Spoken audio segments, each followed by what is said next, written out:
Welcome back to another episode of VTLE. I'm your host VT. I know things have been a little bit crazy for the last several months, but this video is not gonna be just some pretentious we're in this together kind of bullshit, nor is it gonna be me flexing how much wiser and more grateful I've got and how fucking amazing my life has become since the pandemic. No sir. This is not something I just started thinking about recently. Back when I started to hit puberty, I only had two questions in mind. The first one for such a teenager with raging hormone was how to have sex, obviously. But the second one, I swear, didn't come from post-nut clarity. Who am I? That philosophical and cheesy question sort of became my existential compass. A strategy that I blindly employ to get through the game of life. I know it's a banal and innocuous piece of advice, but it does make sense, right? Yeah, because once you be you, who could be you but you? But I'm here to tell you one thing that I learned this year. Being myself sucks.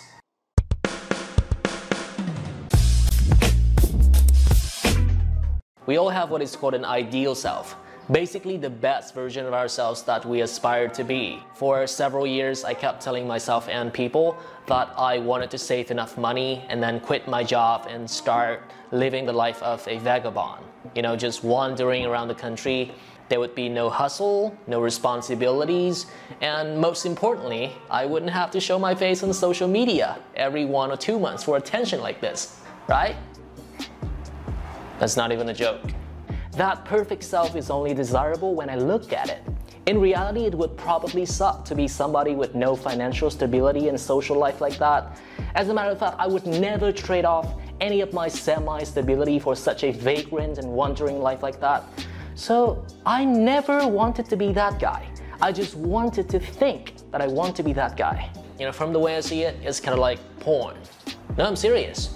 The thing about porn is that most porn addicts are not motivated by sex itself, but the idea of having sex. So in my case, clinging on to that unattainable ideal self is like having some sort of mental masturbation.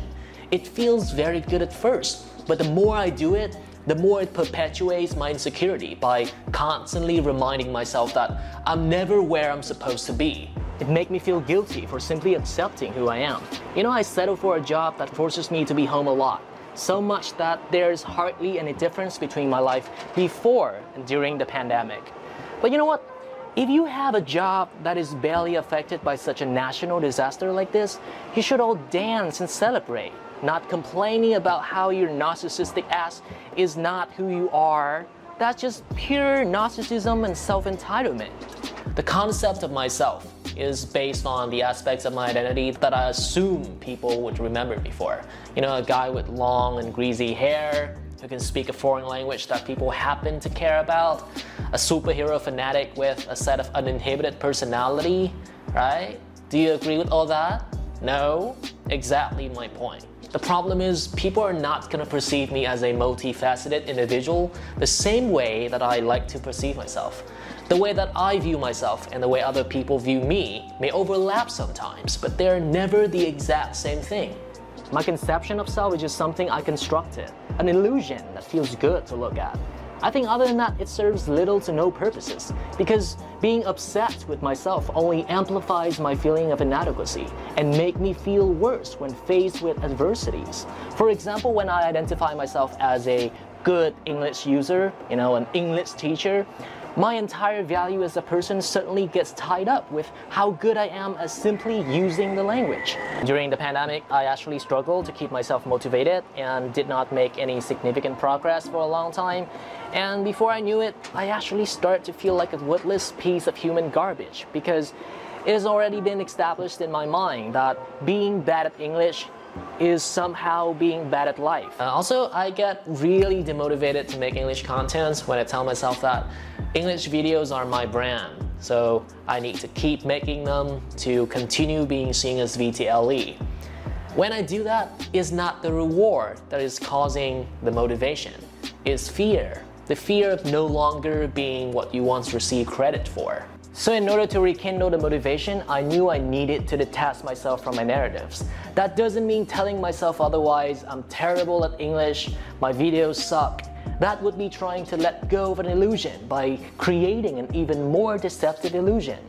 For me, self-detachment is when you focus more on the value you will receive from doing something, rather than what aspect of you will risk losing for not doing it. I find it much easier to keep learning and continue making contents simply because they're good for me. They're good for my language proficiency, my reasoning skill, and my mental maturity. So I keep doing those things because they are beneficial for me, not because those are what VTLE would do. And by the way, who the hell is VTLE? One of my epiphany on my self-discovery journey this year is that my true self is either A, whatever the f I'm doing right now, right here, and B, nothing. My true self is simply an idea, and ideas are prone to change and easily manipulated. But again, I'm not a certified psychologist or spiritual guru trying to educate people, right? We all have our different values and we all connect to ourselves on a different level. So I am not offering you any spiritual or psychological advice. I'm just interested in sharing my stories with hope that maybe we can think about the same thing for a couple of minutes.